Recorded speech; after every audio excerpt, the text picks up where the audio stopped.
Hi friends, அஸ்ஸலாமு அலைக்கும். Welcome back to our channel Nafees info. அடடா, இவ்வளோ நாள் இது நம்ம செய்யாமல் விட்டுட்டோமே அப்படின்னு நினைப்பீங்க. அந்த அளவுக்கு சூப்பரான ரெசிபிங்க. இது செய்கிறதுக்காக இந்த மாதிரி ஒரு பேன் எடுத்துக்கோங்க. இதில் பார்த்தீங்கன்னா சரியாக அரை கப் அளவுக்கு கோதுமை மாவு, அதாவது டேபிள் ஸ்பூனில் பார்த்தீங்கன்னா ஒரு 4 ஸ்பூன் அளவுக்கு வருங்க. இந்த 4 டேபிள் ஸ்பூன் கோதுமை மாவுலேயே பார்த்தீங்கன்னா 4 பேர் அளவுக்கு கரெக்டாக சாப்பிட்லாம். அந்த அளவுக்கு ஈஸியான ரெசிபி, அதே மாதிரி குயிக்காகவும் செஞ்சிடலாங்க. கோதுமை பார்த்தீங்கன்னா அடுப்பை ஸ்லோவில் வச்சுட்டு சிம்லேயே வந்து வறுத்துக்கோங்க. ஒரு மிக்ஸி ஜார் ஒன்று எடுத்துக்கோங்க. இதில் 2 பத்த அளவு தேங்காய், ஒரு 3 ஏலக்காய் எடுத்துக்கோங்க. ஏலக்காய் வாசனைக்காக தாங்க. ஏலக்காய் உங்களுக்கு பிடிக்கலன்னா அதுக்கு பதிலாக வெண்ணிலா எசன்ஸ் ஏதாவது ஒன்று சேர்த்துக்கோங்க. இதில் பார்த்தீங்கன்னா 4 டேபிள் ஸ்பூன் அளவுக்கு கோதுமை இருக்கிறதுனால பார்த்தீங்கன்னா 8 டேபிள் ஸ்பூன் அளவுக்கு நாட்டு சர்க்கரை சேர்த்துருக்கேங்க. இதுக்கு பதிலாக நீங்கள் வெல்லம் கூட நல்லா காய்ச்சிட்டு வடிகட்டி சேர்த்துக்கலாங்க. ஆனால் நான் இன்றைக்கி 8 டேபிள் ஸ்பூன் அளவுக்கு நாட்டு சர்க்கரை சேர்த்துருக்கேன். இதில் பார்த்தீங்கன்னா ஒரு பிஞ்ச் அளவுக்கு சால்ட், ஏன்னா ஸ்வீட் செய்கிறதுனால சால்ட்டு சேர்த்தா இன்னும் கொஞ்சம் டேஸ்ட்டு பார்த்தீங்கன்னா அதிகமாக எடுத்துக்கிடும். அதனால் ஒரு பிஞ்ச் அளவுக்கு சால்ட் சேர்த்துக்குங்க. இதில் தண்ணியில் பார்த்தீங்கன்னா சரியாக 4 டேபிள் ஸ்பூன் அளவுக்கு நான் தண்ணி சேர்த்துருக்கேங்க. தண்ணி சேர்த்துன்னு நல்லா பார்த்தீங்கன்னா அரைச்சி எடுத்துக்கோங்க. இந்த அளவுக்கு அரைச்சி எடுத்துக்கோங்க இதை. இப்போ கோதுமை பாருங்கள், இதனுடைய கலர் பார்த்தீங்கன்னா நல்லாவே சேஞ்ச் ஆகிருக்கு. முன்னத்துக்கு வரை இப்போ பாருங்கள் நல்லா செவக்க வந்திருக்கு இல்லைங்களா. இந்த டைமில் பார்த்தீங்கன்னா நம்ம ரெடி பண்ணி வச்சுக்கிற அந்த தேங்காய், வெல்லம் எல்லாம் போட்டு ரெடி பண்ணி மிக்சியில் அரைச்சி வச்சுருக்கு இல்லைங்களா, அதை வந்து இதில் வந்து சேர்த்துக்கலாங்க.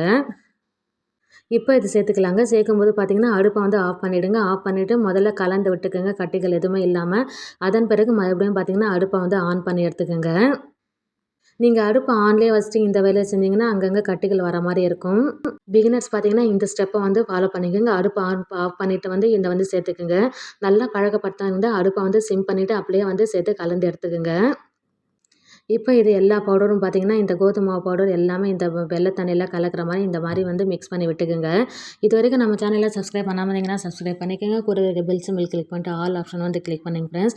அப்போ தான் நான் போடுற ஒவ்வொரு உங்கள் நோட்டிஃபிகேஷன் வரும். அதே மாதிரி நீங்கள் எந்த ஊர்லேருந்து பார்க்குறீங்கன்னு சொல்லிட்டு எனக்கு கமெண்ட் பண்ணுங்கள்.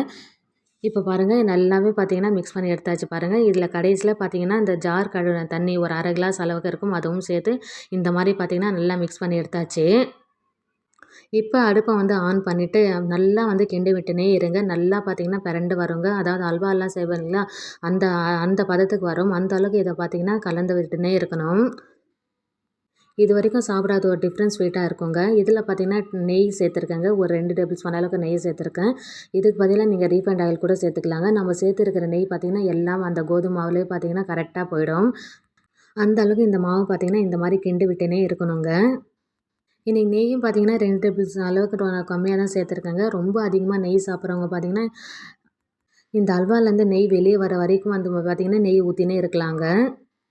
ஆனால் இந்த ஸ்வீட் பார்த்திங்கன்னா அல்வா மாதிரி இருக்காது. ஆனால் டிஃப்ரெண்ட்டான டேஸ்ட்டில் சூப்பராக இருக்குங்க. கண்டிப்பாக வந்து செஞ்சு பாருங்கள். இப்போ இதில் பார்த்திங்கன்னா மறுபடியும் 2 டேபிள் ஸ்பூன் அளவுக்கு நான் ஆயில் சேர்க்க போகிறேங்க.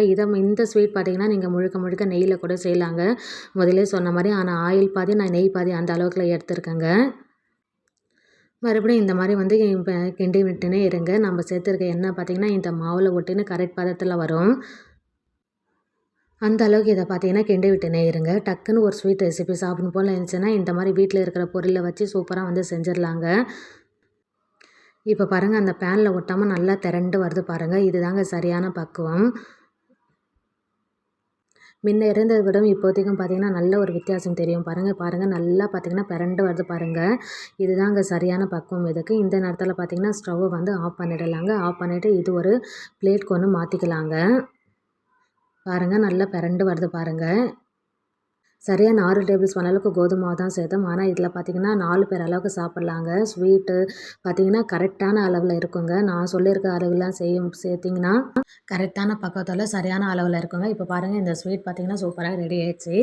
இது ஒரு பவுலுக்கு ஒன்று மாற்றிக்கலாங்க. இதை பார்த்திங்கன்னா இந்த மாதிரி கூட கொடுக்கலாங்க. அப்படி இல்லைன்னா ஒரு பிளேட்டில் மாற்றிட்டு ஃப்ரிட்ஜில் வச்சுட்டு கட் பண்ணிட்டு கூட ஒரு க்யூபாக கூட நீங்கள் எடுத்து கொடுக்கலாங்க. இது மேலே பார்த்தீங்கன்னா நான் இன்றைக்கி பாதாம் முந்திரி அரைச்ச தூள் தாங்க சேர்த்துருக்கேன்.